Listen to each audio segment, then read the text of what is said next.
सर्व वंदितु सर्व सिद्धि धूमचर्मणोऽयं गतिं पत्ते वोच्छामि समय पावडुमणिमो सुध केवली श्री समय सारजी ग्रंथ सर्व शुद्ध ज्ञान अधिकार चल रहा है इसके अंदर। गाथा नंबर 328, 329, 330 और 331 गाथाएं पढ़ लेते हैं एक बार। मिच्छतं यदि पयडी मिच्छादिट्ठी करे दिय पाणम तमहा चेदणाति पैड़ी नणुकार गो पत्तो एवाए सो जीवो पोगल दवस कुणदिमे छत्तम तमहा पोगल दवम इच्छादिट्ठीण गुण जीवो कह जीवो पयड़ित है पोगल दवम कुणंति में छत्तम तमहा दोहिम कदम तम दोंगी भुंजन्ति तस्य फलम पैण पैडिण जीवो पोगल दवम करे दिमे छत्तम तमा पोगल दवम इच्छत्तम तम पुणाहु मिच्छा मिथ्यात्व प्रकृति ही अगर मिथ्याति जो जीव को करे तो अचेतन प्रकृति ही कारक बने तुझे मत विषय अथवा करे जो जीव पुद्गल द्रव्य के मिथ्यात्विको तो बने मिथ्यात्व पुद्गल द्रव्य आत्मा नहीं बने जो जीव अरु प्रकृति करे मिथ्यात्व पुद्गल द्रव्य को तो भय कृत जो हो तत्फल भोग भी हो भय को जो प्रकृति नहीं नहीं जीव करे मिथ्यात् पुद्गल द्रव्य को पुद्गल द्रव्य मिथ्यात् कृत ज्ञान यह मिथ्या कहो।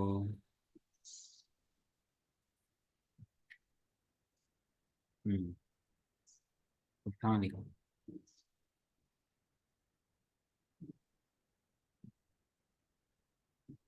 अब जीव के जो मिथ्यात्व भाव होता है उसका कर्ता पिताजी कौन होता है। आपकी वीडियो नहीं बात खुली। भली भांति चर्चा करके भाव कर्म का कर्ता अज्ञानी जीव ही है, यह युक्ति पूर्वक सिद्ध करते हैं। मिथ्यात्व ये द्रव्य मिथ्यात्व, भाव मिथ्यात्व, ये द्रव्य मोह और एक भाव मोह, दो तरह के मिथ्या, दो तरह के मोह हैं। मिथ्यात्व नाम की जो कर्म प्रकृति है, जो मोहनीय नाम की कर्म प्रकृति है, उसका तो नाम है मिथ्यात्व द्रव्य कर्म। और जो उसके वशीभूत होकर जीव जो राग द्वेष मोहादि करता है उसका नाम है भाव कर्म, उसको बोलते हैं भाव मिथ्यात्व। जैसे बोतल के अंदर शराब है, शराब के अंदर नशा है, तो असर कब करती है, जब व्यक्ति उसे पी ले तो मदोन्मत्त हो जाता है शराब को पी करके। तो एक तो नशा बाहर में है शराब के अंदर, और एक व्यक्ति पी ले, व्यक्ति नशे में है। लेकिन द्रव्य मिथ्यात्व और भाव मिथ्यात्व, द्रव्य मिथ्यात्व पुद्गल का, भाव मिथ्यात्व जीव का। लेकिन इन दोनों में सुखी दुखी कौन होता है, पुद्गल द्रव्य या जीव द्रव्य, कौन जानता है, पुद्गल द्रव्य या जीव द्रव्य। जो सुखी दुखी होता हो, जहाँ इफेक्ट पड़ता हो उसे समझाएंगे, दूसरे को समझाएंगे। वो पुद्गल समझ नहीं सकता, पुद्गल में ताकत समझने की नहीं है। समझने की ताकत किसके अंदर है, वो जीव द्रव्य के अंदर है। वो पर्यायों के अंदर समझता है अपनी, हालांकि द्रव्य से समझ नहीं पड़ता, क्योंकि द्रव्य तो समझदार पहले से ही है। षट कारक के अंदर जो भेद पड़ता है उसके द्वारा वो समझता है। लेकिन जहाँ ज्ञान है उस अज्ञान को दूर करते हैं और ज्ञान स्वभावी आत्मा दिखाते हैं। नशा पीता रहता है, मधुमत रहता है, फिर उससे पहले उतरता नहीं पुराना, फिर नया नशा पी लेता है, फिर पुराना उतरता नहीं है, इससे पहले नया नया पी लेता है। तो कब होश में आएगा? कब होश में आएगा? अनादिकाल से ऐसे चलता है। मोह की शराब पीकर गहलपना मुझको छाया। हम्म। शराब नहीं कहती मुझे पी, उद्गल नहीं कहता मुझे भोग, मुझे चख, मेरे अंदर आग द्वेष कर, मुझे कुछ कहे। ये जीव स्वयं अपने स्वभाव को भूल करके, पुद्गल को अपना मान करके उसमें राग द्वेष करता है और सुखी दुखी होता है। अशुद्ध निश्चय से अशुद्ध पर्यायों का करता जीव ही है। वो भी निश्चय ने है। उसके अंदर निश्चय ने लगाया। व्यवहार ने लगाएंगे तो पुद्गल करता हो जाएगा, उसका कोई बात नहीं। पुद्गल को जीव का करता कहें तो ठीक है, समझ में आता है कि पुद्गल जीव का करता है तो व्यवहार ने से है भैया। लेकिन खुद ही अपना अंग काटे, अपना घात करे। हम्म। कि जीव के जो मिथ्यात्व भाव होते हैं, तो आचार्य देव कैसे समझाते हैं? पहले तो अकारक समझा रहे थे 320 नंबर गाथा में, अवेदक समझा रहे थे, कर्मबद्ध प्रयास समझा रहे थे, हैं? और फिर ईश्वर का कर्ता समझाने लगे, और अब कहने लगे ज्ञान निजी करता है। ये सारा जिनाग में व्यवहार निश्चय के अंदर ही है। और जब तक जीव अरहंत दशा को प्राप्त नहीं कर लेता, तब तक ये नए चलते ही रहते हैं। जब तक जीव अरहंत दशा को प्राप्त नहीं चलते ना, तो नए कौन से चलते हैं? निश्चय ने और व्यवहार ने। कदाचित स्वच्छंदी ना हो जाए, इसलिए व्यवहार दिखाते हैं। और वो कदाचित व्यवहार में अगर आता ना भूल जाए, इसलिए निश्चय दिखाते हैं। अब ये जो समय सारजी का है ना, मिथ्यात्व भाव करता जीव है, ये समय सारजी का व्यवहार है। ये आत्मा तो मिथ्यात्व का करता है नहीं, ना मोह का करता है, ना मिथ्यात्व का भोगता है, ना मिथ्यात्व को करता है। कौन? जीव द्रव्य। जीव द्रव्य शुद्ध बुद्ध एक अखंड ज्ञायक परमात्मा है। वहीं उसकी पर्यायों के अंदर जो राग द्वेष आदि होते हैं, उन राग द्वेष आदि को दिखाते हैं कि राग द्वेष आदि किसी और के नहीं होते भैया, वे भी तेरे ही होते हैं।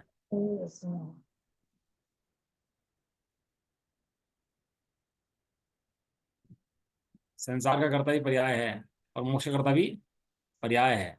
स्वभाव, द्रव्य स्वभाव, न बंध का करता है, न संसार का करता है, और न मोक्ष का ही करता है। तो है बस ये स्वभाव। तो कहते हैं जीव के जो मिथ्यात्व भाव होते हैं, कौन करता है उनको? फिर भैया आपने कहते स्वभाव है, स्वभाव से नहीं होते, स्वभाव करता है, अवेदक है, तो कौन करता है? तो इस बात को भली भांति चर्चा करके कहते हैं कि भाव कर्म का कर्ता अज्ञानी जीव ही है। कौन है? अज्ञानी जीव।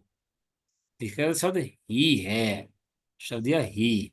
एक होता है भी, एक होता है ही मने एकांत, और भी मने अनेकांत।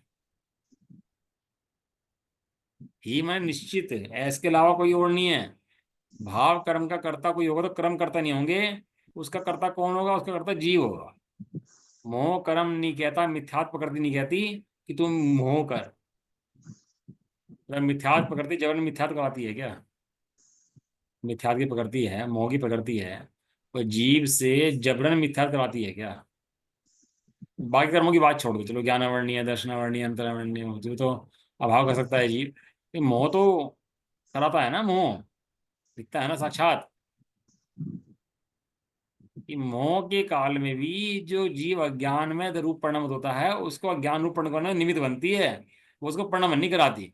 उसके अलावा भी कोई जीव पुरुषार्थ पूर्वक उस मोह का भाव करना चाहे, तो वो जीव उस मोह का भाव भी कर सकता है।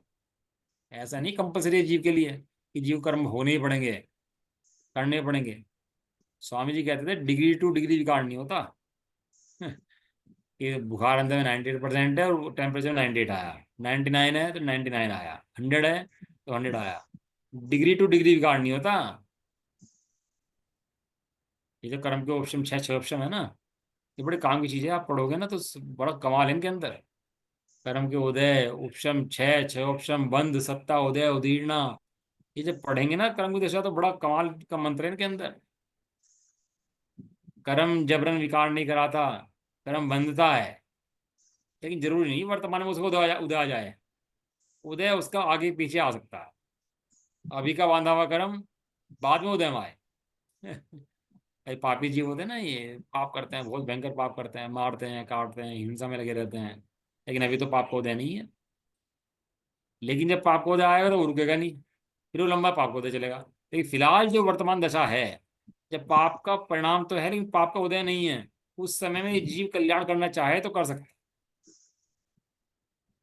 अगर पाप कर्म करे और तुरंत ही उसका उदय आ जाए, समझो, पाप कर्म करे और तुरंत ही उदय हो जाए, तो कोई भी जीव एक इंद्रिय से ऊपर निकल ही नहीं सकता।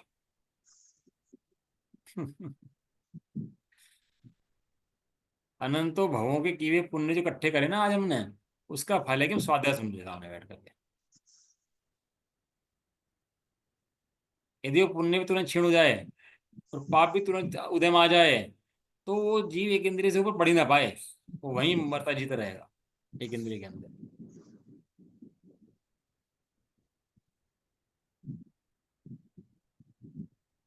धन कमा लेता है ना व्यक्ति, इकट्ठा करता रहता है, करता रहता है, करता रहता है। प्रॉपर्टी लेनी हो, कहीं लगाना हो, कोई हारी बीमारी हो, तो काम में धन आता है।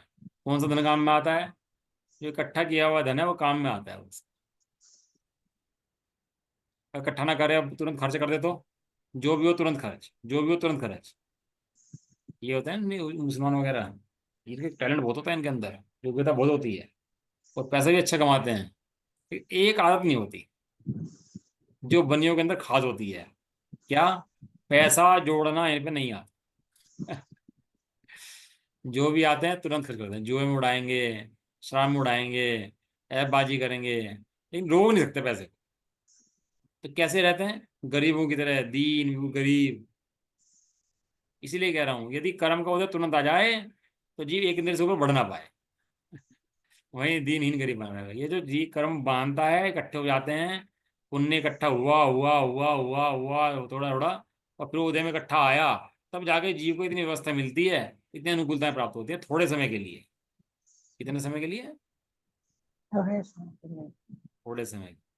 सदा जी लिखा, अनंत पर्याय इंद्रिय जनित दुख की प्राप्त करने के बाद तब कहीं एक पर्याय इंद्रिय जनित सुख की प्राप्त करता है। अनंत पर्याय प्राप्त हो जाती है इंद्रिय दुख की। तब क्यों? क्योंकि कर्म इकट्ठा होता रहता है कि पुण्य प्रणाम करता है, थोड़ा इकट्ठा हो जाता है, फिर प्रणाम करता है, फिर इकट्ठा हो जाता है, धीरे धीरे इकट्ठा होकर फिर उद्यम आता है, तो उसकी सामग्री इसको मिल जाती है। उस काल में कोई इस कर्म का अभाव करना चाहे, जो कर्म था मोह का, डिग्री डिग्री डिग्री नहीं, वो जो मंदों का आ रहा है, उसका अभाव करना चाहे तो कर सकता है, और ना कर पाए तो फिर वैसे ही संसार में चला जाए। अपन लोग शास्त्र पढ़ते हैं ना, तो अपन लोग को बहुत अच्छा लगता है, शास्त्र पढ़ते हैं, समसा जी गाथाएं पढ़ते हैं, तो बहुत अच्छा लगता है हमारे को गाथाएं। अहम एक को खलु शुद्धो, किसी मोक्षु को गाथाएं सुनाओ, बड़ा आनंद आता है गाथाएं सुनने में, और आना भी चाहिए, ऐसी बात नहीं है, बहुत आनंद आता है। तो बताएं आपको अब मुझे की बात, ऐसा ही आनंद अन्य मती जो होते हैं ना उनको भी आता है अपने धर्मों के प्रति। क्या बात कर ले आप, ऐसा तो नहीं, आपने तो सब एक कर दी है। आप किसी मुसलमान के धर्म सुनाओ उसको, सरदार को उसका धर्म सुनाओ, राम की कथा गाओ, तो भी बड़ा मन कसाई पड़ जाता है उस काल में, वो झूमने लग जाता है। और उस काल में गति बांधे, देवगति बांध लेता है उस काल के अंदर, इतना तक हो जाता है। और जब तो समय सारथी में मस्त होता है ना, ऐसे वो उसमें मस्त हो जाता है।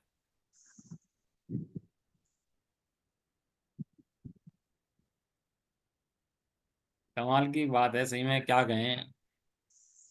स्वामी जी कहते थे, आत्मानुभव के बिना शास्त्र पढ़ कि छापा पढ़, छापा मैंने अखबार पढ़, दो एक ही बात है। तब मुमुक्षु की अन्य व्यवहार भाषी के सिर कलेजे पे सांप उठ जाए कि क्या बात कह रहे हैं, शास्त्र पढ़ के अखबार पढ़, एक ही बात है।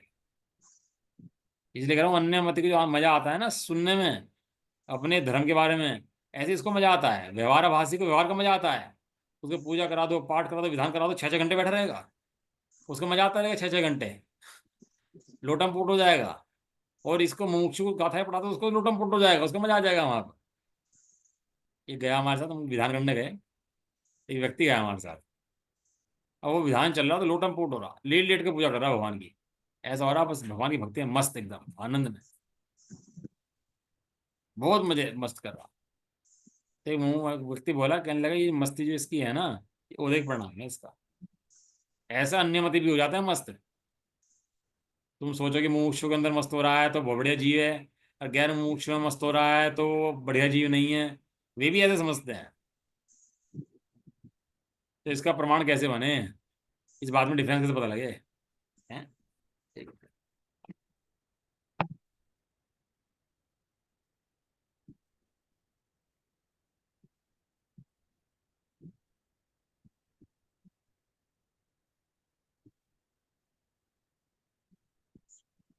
हम्म। इस बात का डिफरेंस कैसे पता लगे? तो आचार्य देव ने एक गाथा ली थी शुरू में ही, आत्मानुभव से प्रमाण करना। चलो शुरू में गाथा दे दी, जो भी प्रमाण करना, किससे प्रमाण करना? आत्मानुभव से प्रमाण करना। आत्मानुभव के बिना प्रमाण नहीं हो पाएगा। मीठा रखा हो और जीव रखी हो, मीठे की खूब गुणगान करे, मीठा है, बढ़िया है, किताब लिख दी मीठे के ऊपर, सबको बताए मीठा अच्छा है, और मीठे को जीभ पे मत रखे, तो कितना स्वाद आएगा उसको, और कितना वो बता पाएगा उसके बारे में, मीठे के बारे में? कुछ भी नहीं बता पाएगा। और बता पाएगा तो सुन के बता पाएगा। ऐसे ही सुन के बताना और अनुभव करके बताना, दोनों बातों में फर्क है। आवाज आ रही है आप लोगों को, नहीं आ रही? आवाज आ रही है। मुझे आप लोगों की आवाज क्यों नहीं आ रही? आ रही है? हाँ आ रही है आवाज। आ रही है अंकल जी, ओके आ रही है एकदम। आपने सुना होगा वो कथा, मुनि मुनिराज ने एक शास्त्र लिखा, काम का शास्त्र। मतलब अब तो रहे ही नहीं वे शास्त्र। अंजना अरोरा के भाव में देखो तो काम के सीन बने हुए हैं बहुत सारे। आप अपने मंदिरों के बाहर सीन बने हुए हैं काम वासना के उत्तेजनात्मक। देखे तो आदमी हैरान हो जाए कि आत्मा की बात करने वाले कैसे सीन रख रखे हैं। लेकिन जिसे अनेकांत समझ में आता है ना, उसको सब समझ में आता है। जिसको आत्मा समझ में आता है ना, उसको सब समझ में आता है। शास्त्र के अंदर, मुनिराज ने शास्त्र लिखी है, उसके अंदर काम का शास्त्र लिख दिया। तो नगर में चर्चा होगी, मुनिराज ने काम का शास्त्र लिख दिया, काम का शास्त्र लिख दिया, कोई अच्छी बात थोड़ा ना है। तो मुनिराज को बुलाया कि तुमने शास्त्र क्यों लिखा है ऐसा? तो मुनिराज ने उसमें गए, राज्य में, राजा के दरबार लग रहा था, और राजा के दरबार में जाकर वो काम का शास्त्र पढ़ना शुरू करा। समझना बात को ध्यान से। और काम का शास्त्र पढ़ते पढ़ते जितने मंत्री बैठे थे, राजा बैठा था, जितने सुन रहे थे, सब कामोत्तेजक होकर बेहोश हो गए। ऐसा वर्णन करा उन्होंने काम का। हमारे शास्त्रों की है, उन्नत स्तनों के द्वारा, बहुत है। मतलब हमारे अभी भी नियम सारजी में पढ़ लेना, बहुत मिलेगा आपको। सब काम से बेहोश। लेकिन वे मुनि जो थे, उनको रंच मात्र फर्क नहीं पड़ा, और सब बेहोश हो गए, वहां से चले गए।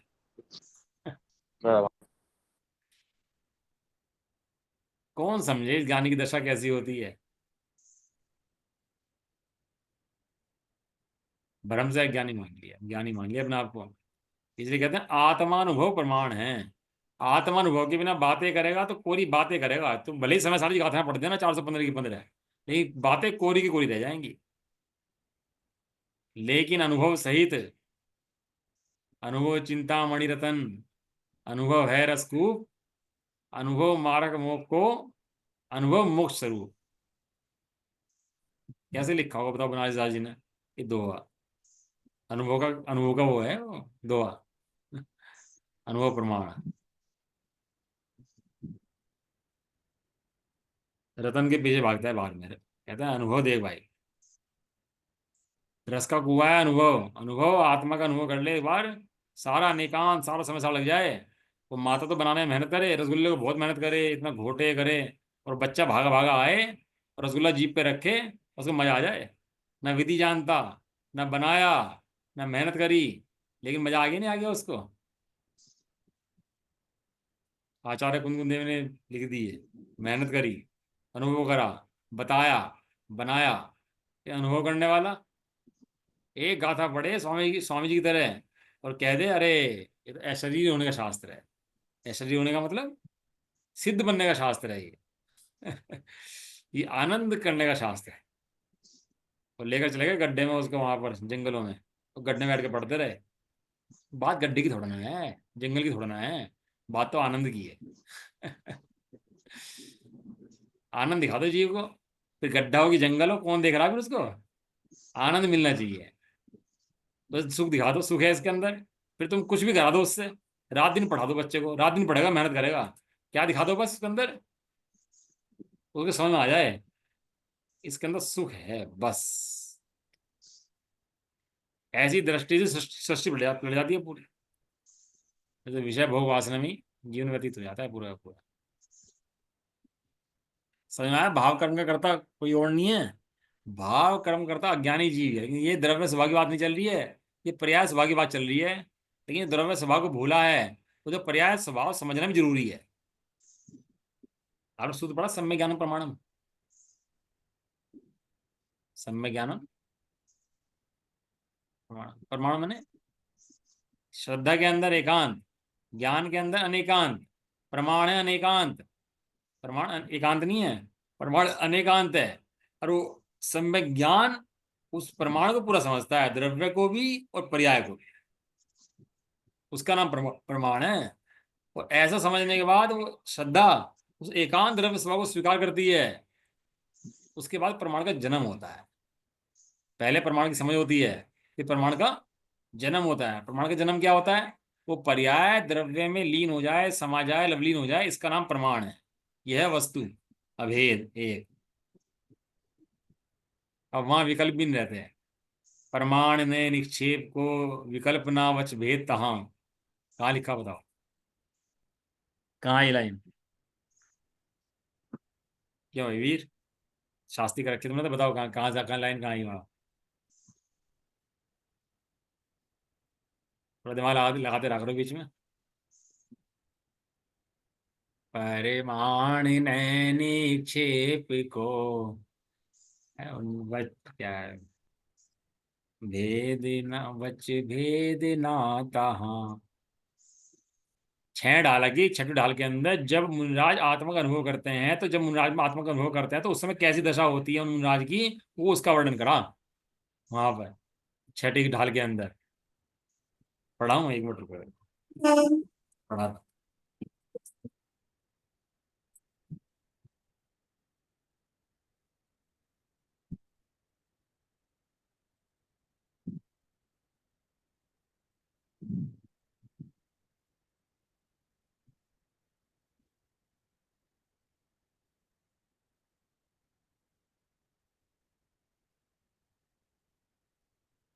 बड़ा अच्छा वर्णन है उसके अंदर, क्या क्या चला जाता है उसमें, खुली ये खुली लो। जिन परम पैनी सुबुद्धि छैनी, डारी अंतर भेदिया। परम पैनी सुबुद्धि छैनी, अंदर डाल के भेद पाड़ दिया। वर्णादि अनुरागादि तैं, निज भाव को न्यारा किया। वर्णादि माने उद्गल, और रागादि माने भाव कर्म। इन दोनों से किसको न्यारा कर दिया? निज भाव को न्यारा किया। निज माही निज के हेतु निज कर आप को आपे गहो। निज माही निज के हेतु निज कर आपको आपे गहो, छटकार लगा दिया इसके अंदर निज के। अब आई लाइन, गुण गुणी ज्ञाता ज्ञान गे, मजार कछु भेद ना रहो। ये गुण है, ये गुणी है, ये अंश है, ये अंशी है, ज्ञान है, ज्ञायक है, ये है, ऐसा कुछ भेद दिखता ही नहीं है वहां पर। जहाँ ध्यान ध्याता ध्येय को, न विकल्प वच भेद ना तहाँ। ये ध्यान है, ये ध्याता है, ये ध्येय है, ये विकल्प वचन भेद है ही नहीं। जहाँ पर विकल्प भी नहीं है और वचन भी नहीं है। चिद भाव कर्म चिदेश करता, चेतना क्रिया तहा। तीनों अभिन्न अखिन्न शुद्ध, उपयोग की निश्चल दशा प्रगति जहाँ दृग ज्ञान व्रत। ये तीन धाये कैलसा, परमाणि ने निक्षेप को नाउ द्योते अनुभव में दिखे। दृग ज्ञान सुख बल में सदा नहीं आने भाव जुमो विषय में। साध्य साधक मैं अबाधक कर्म अरुतस फल नितैं। चित पिंड चंड अखंड सुगुण करंड च्युत पुनि कल नितैं। इतनी चीजें बताई इसके अंदर। ध्यान का, ध्याता का, ध्येय का, वचन का भेद, कर्म का, कर्ता का भेद है, दृग ज्ञान व्रत का भेद, प्रमाण ने निक्षेप का भेद है, साध्य साधक का भेद, चित और कोई विकल्प का भेद, वचन का भेद कोई रहा ही नहीं यहाँ पर उस अनुभव के। ये भेद तो थे, ये भेद कब तक थे? ये तो अनुभव नहीं था। और जब उस पर्याय ने द्रव्य स्वीकार कर लिया तो वो एक परिवार हो गया, दोनों को दोनों मिलकर गया। पहले पर्याय कहीं और भाग रही थी, द्रव्य कहीं और था। तो पर्याय ने समझकर द्रव्य को स्वीकार करा, तब क्या बन गया वो एक तो परिवार। अब पर्याय के अंदर इतना भी विकल्प नहीं है कि मैं पर्याय हूं, मैं ध्याता हूं, ये ध्येय है, ये द्रव्य है, मैं पर्याय हूं, ऐसा कोई भेद बचा ही नहीं यहाँ पर। जहां पर क्या हो गया लिखा ना, चित वहां पर चैतन्य चंड पिंड अखंड एक रह गया। अब ऐसे विकल्प हो तो नीचे गिर जाता है। मुनराज जो नीचे गिर जाते हैं ना, वो वैसे नीचे गिर जाते हैं। सात गुण साधे नीचे आते हैं ना, वो विकल्प विकल्प बच जाता है और नीचे आ जाते हैं। यो चिंत निज में थिर भय, ये तो याद होगा। यो चिंत निज में थिर भय, तिन वकथ जो आनंद कहो। सो इंद्र नाग नरेंद्र वा, अहमेंद्र के नाही कहो। ऐसा अनुभव करने पर जो आत्मा का आनंद आया, ऐसा आनंद इंद्र का, धर्मेंद्र का, नरेंद्र का, अहमेंद्र का, किसी का भी नहीं। अहमेंद्र उठा लिया, कौन सा अहमेंद्र? किसे कहते हैं अहमेंद्र? हमें तो थोड़े बहुत जरा पुण्य को आ जाए ना, और थोड़ा बहुत आनंद आ जाए तो लगे बेचारे मुनराज जंगल में क्या करते होंगे। अरे बेचारे मुनराज जंगल में क्या करते हैं, तू बेचारा वो घरों में क्या कर रहा है इस बता। तो मुनराज तो जंगल में आनंद कर रहे हैं, वहां पुनूर मले पर कुमकुम देव आनंद कर रहे हैं, आनंद में मस्त है अपने, कैसा आनंद भोग रहे हैं। 11 वर्ष के मुनराज आनंद में मस्त है, और तुझे लगता है कि बेचारे मुनराज अरे ये कर रहे, ये छेड़ाला खोल के पड़ेगा तो समझ आएगा तो क्या लिखा है इसके अंदर। याद ही नहीं है, मतलब कोई नहीं है। अगली लाइन तो ये लिया कि उसके बाद शुक्ल ध्यान धर दिया उन्होंने इसी भावना से ही। जहां भेद मिट गया, अभेद एक चैतन्य चिन्ह पिंड रह गया, वहां पर शुक्ल ध्यान धर दिया और श्रेणी मांड दी और अनंत बन गए। ये है छोटी सी विधि। भेद जाना, समझा, बराबर है। ये भेद काहे के लिए है? ये सारे भेद काहे के लिए है? ये सारे भेद अनुभव के लिए हैं। इनकी सिर्फ गाड़ी कहाँ खत्म होती है जाकर के? गाड़ी एंड होती है अनुभव पे जाकर के। और जहाँ अनुभव नहीं हुआ, तो ऐसे भाई साहब तुम अनंत अनंत बार भेद में जा चुका और भेद समझ चुका, 11 नूपुर समझ चुका, मुनि बन चुका, 9वें ग्रह तू ही आ चुका, कोई और नहीं गया। एक छेड़ाला पढ़ लो, सारा मन क्लियर हो जाए मोक्ष तक का। संसार से लेके एक इंद्रिय से लेकर के और मोक्ष तक की यात्रा करा दें पूरी की पूरी। ये है यात्रा, हम यात्रा कराए जी। थोड़ा बहुत पैरों चल लेगा, घूम फिर आएगा, चला यात्रा कराए। क्या यात्रा करी भाई तुमने? क्यों आंटी, समझ में आ रहा है? हाँ समझ में आ रहा भैया। यही स्वाध्याय है बस वास्तव में, इसके अलावा कोई बाहर में स्वाध्याय नहीं है। ये बात समझ लो ना कि वस्तु कैसी है, क्या है, बस। मैं तो बच्चा कूदता फांदता आया, रसगुल्ला चखा और बस मजे में लीन अपना मौज मस्ती है। ऐसी बातें हैं ये। कूदता फांदता आया, समय सार जी हाथ लगा और पढ़ा, बस। अपना विकल्प रहा ना, वचन रहा ना, प्रमाण ने निक्षेप का भेद रहा, तो कुछ नहीं बचा। केवल कौन है? चिन्मात्र भाषण लगा बस। महिलाएं होती है ना, उसे सोने का हार दिखाओ, और पति सोने का हार खोले सामने उसके आके घर में आए, और मैं तेरे लिए सेट लाया, तब तक तो विकल्प बना रहता है, कैसा सेट लाए, क्या लाए, कितने लाए, कैसा है क्या नहीं है। और उसने डब्बा आता है सेट का ना, डब्बा खोला और उसे हीरो का हार दिखाया, और देखते ही अब जब प्रमाण लगेंगे, न लगेगा, निक्षेप लगेगा, क्या लगेगा इसके अंदर? ध्यान, ध्याता, धे, क्या लगेगा इसके अंदर बताओ? क्या लगेगा इसके अंदर, हार के अंदर बताओ? नौलखा हार लाया। पहले बहुत बोलते थे नौलखा हार। नौलखा, 9 लाख का हार। 9 मोती होते होंगे उसके अंदर, पहले बताइए। क्या हार देखते ही जैसा आनंद उसको आता है, समय सार खोलती अगर ऐसा आनंद नहीं आया, तो तूने समय सार को अभी खोला ही नहीं। उसकी महिमा आ जाती है उसको, बताओ, उस पति का राजा को अपने वो हार देखकर उसकी इतनी महिमा आ जाती है उसको हार खोलने की। तेरे समय सार जो अनंत अनंत काल से तुझे निकालने वाला, भव का भाव करने वाला, मोक्ष देने वाला, जो अनादि अनंत काल का तेरा भाव कर देने वाला सुख का समुद्र है, तो उसकी महिमा नहीं आती तो तेरा मोह भारी है। अब समझ में आ गया? तेरे पर मोह विराजमान है, तेरे से पर मोह नाच रहा है। अभी तेरे से मोह हटा नहीं। बनाऊं पत्र कुंदन ना, रत्नों ना, अक्षर लिखूं, किसके अंदर माइनस से निकल के बात आएगी?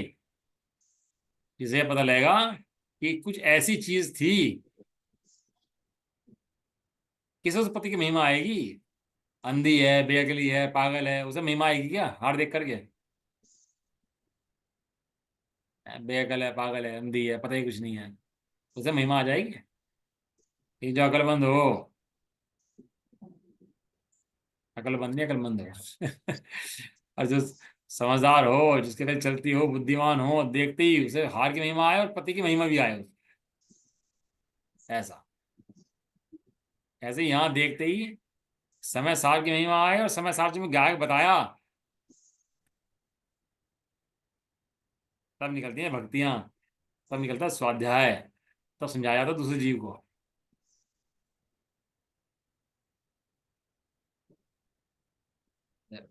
क्या स्वाध्याय पढ़ाए हैं, चलें आगे।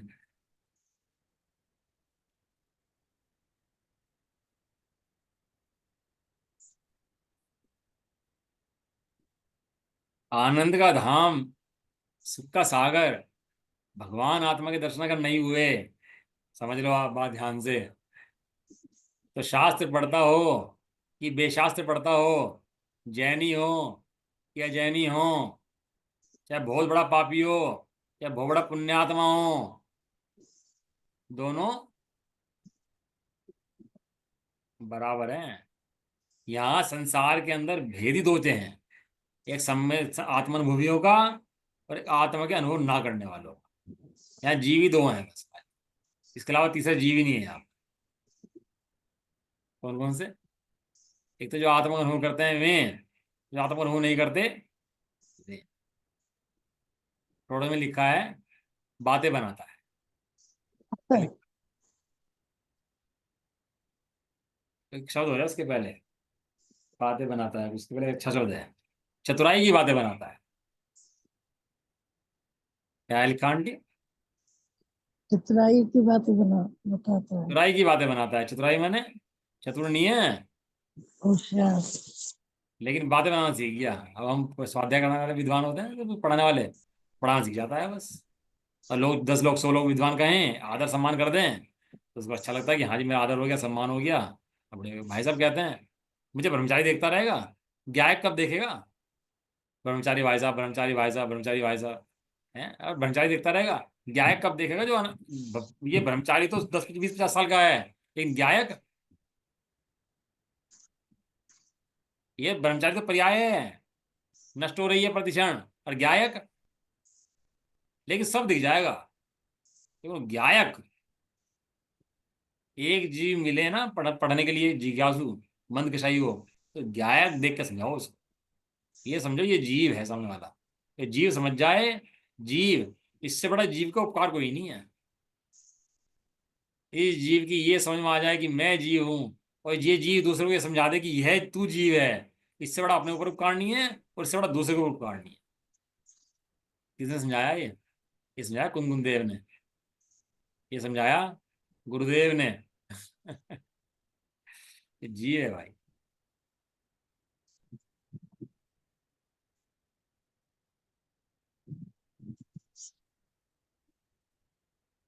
ऐसे अपने जीव को देखो भैया, है ना, इसके अलावा शास्त्र भी इसलिए हैं, गाथाएं भी इसलिए हैं। और जीव भटकता है, भटकता है, नीचे गिरता है, इन बातों को पढ़ पढ़ के और गिरता है नीचे, तो फिर ये गाथाएं लिखनी पड़ती हैं उनको कि भाव कर्म का कर्ता ज्ञानी जीव ही है, वास्तव में है, ये निश्चय से है। देखो अशुद्ध निश्चय न्याय कथन तो वास्तव में ज्ञानी की अपेक्षा है, लेकिन वास्तव में निश्चय न्याय कथन है कि अज्ञानी जीव भाव कर्म करता है, क्योंकि पहले अज्ञानी लगाया उसके अंदर। क्या लगाया आंटी पहले उसके अंदर? अज्ञानी। अज्ञानी लगाया उसके अंदर, उसको ना पहले वो अज्ञानी बताया। इसलिए उसमें निश्चय लगाया। ही लगाया ना निश्चय, क्योंकि अज्ञानी लगा दिया उसके अंदर। अज्ञानी है, हाँ, और रहेगा। कब तक रहेगा? जब तक अज्ञानी रहेगा तब तक। कौन से नजर रहेगा? कि निश्चय नजर रहेगा भाई साहब, अपने को जानता ही नहीं। मिथ्यात्व प्रकृति जी को मिथ्याष्टि नहीं बनाती कि मिथ्यात्व का उदाहरण जी को मिथ्याष्टि कर दिया। कि जी स्वयं अपने स्वभाव बना दी अनंत स्वभाव को भूल करके, गायक स्वभाव को भूल करके, ये मिथ्याष्टि होता है। ये भगवान आत्मा जो बोलते हैं ना बार बार, भगवान आत्मा भगवान आत्मा, है सुना आप लोगों ने भगवान आत्मा? नहीं सुना है?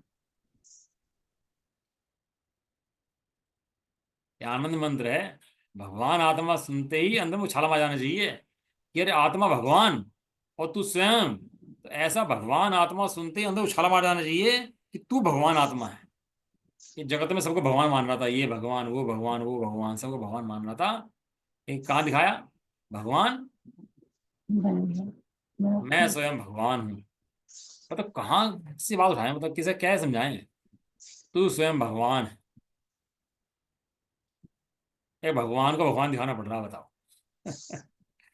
और उसके बाद भी भगवान अपने को भगवान देख ले कि मेरा कुछ कर देंगे, ये ताड़ देंगे, मेरा भला कर देंगे, कुछ तो करेंगे। इधर बाहर में भगवान को मान मान के पूछता रहता है। गाथा लिखनी पड़ी होगी देव को, गाथा याद होगी मेरे ख्याल से आप लोग।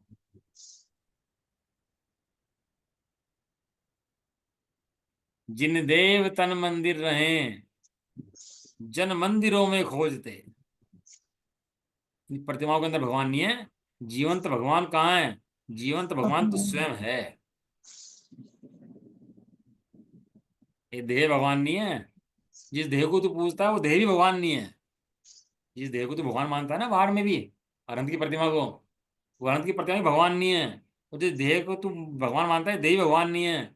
उस देह के अंदर जो आत्मा बैठा, श्रद्धान ज्ञान चारित्र वाला परम पिता परमात्मा, वो भगवान की देह हो चाहे तेरी देह हो, दोनों के अंदर जो जीवात्मा बैठा है, जो श्रद्धान ज्ञान चारित्र वाला आत्मा बैठा है, वो भगवान है।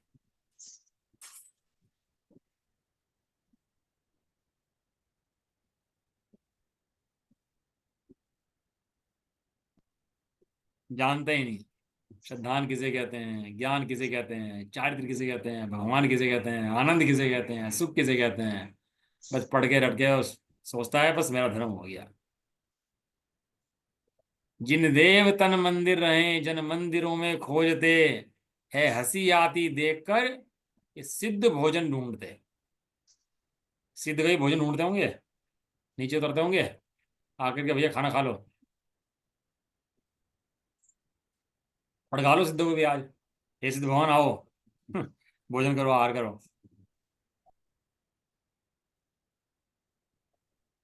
संभव ही नहीं। आनंद मूर्ति चैतन्य आत्मा तू स्वयं है भैया, भगवान तू स्वयं है, भगवान के बाहर में नहीं है। ऐसे अभेद न से, सब इच्छाओं से पार, सब भेदों से पार, एक गायक भगवान आत्मा को देखे अनुभव करे जाने माने आचरे, इसी का नाम वास्तव में मोक्ष है। मोक्ष बाहर में किसी और चीज का नाम नहीं है। भगवान बाहर में कोई और नहीं है। तू स्वयं ही मोक्ष स्वरूप है और तू स्वयं ही भगवान है। समझ में आया? चलो गाता तो चल नहीं पाई आज, लेकिन भगवान स्वरूप आत्मा चल पड़ा। तो भगवान स्वरूप देखो भैया अपना ऐसे ही, ऐसा भगवान स्वरूप देख कर ही आनंद मंगल हो सकता है वास्तव में। इसके अलावा कल्याण के बाद जीव के लिए ना कोई थी, ना है, और ना हो सकता। निज निधि निज में बता दी, है अनंत विकार है उसके लिए जिन वाणी माँ। नौवाणा पुकार। पूरना सब।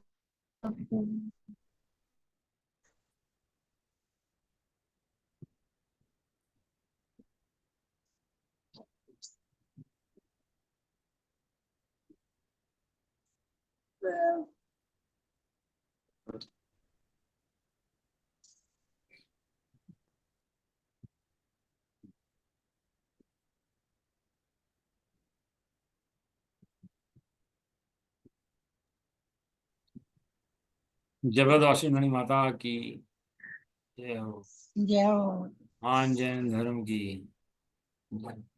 जाओ। एक साथ बोलिए, जय जैन। एंड कर दो भी।